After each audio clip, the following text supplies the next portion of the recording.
From melanocyte to melanoma.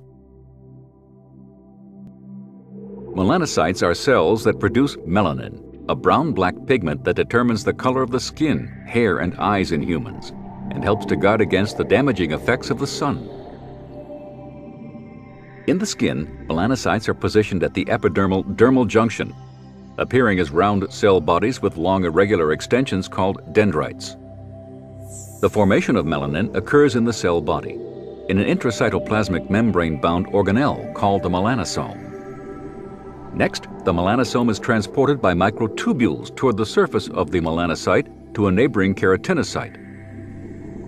Melanosomes are then released into the matrix of the cytoplasm in the keratinocyte and accumulate in the supranuclear region of the cytoplasm, thereby protecting the nuclei of dividing cells from the damaging effects of the sun. Several factors such as heritable predisposition and genetic mutations increase the risk of malignant melanoma. Ultraviolet UV radiation, such as that emitted by the sun, is directly absorbed by DNA and is a major risk factor for all types of skin cancer, including malignant melanoma. When UV radiation is absorbed by a double bond in a thymine base, the double bond opens, allowing the base to react with nearby molecules. If a UV-modified thymine base is adjacent to another thymine base on the same DNA strand, the two molecules can form a thymine dimer as a result of covalent bonding. The reaction most often involves the formation of two new bonds between neighboring bases, yielding a four-membered ring. The structural consequences of a UV-induced reaction include local distortions in the helix and a kinking in the DNA strand. If UV-related damage is not corrected by molecular repair mechanisms, DNA transcription and replication are blocked, and genetic information may be permanently mutated.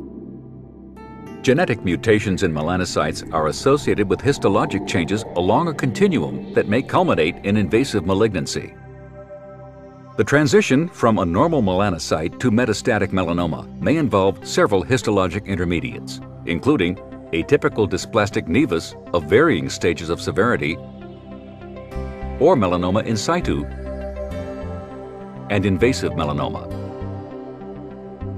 Indeed, melanomas diagnosed and treated during the radial growth phase have been shown to have an excellent prognosis. Currently, there is no cure for late-stage melanoma. As a result, early detection plays a critical role in reducing melanoma morbidity and mortality.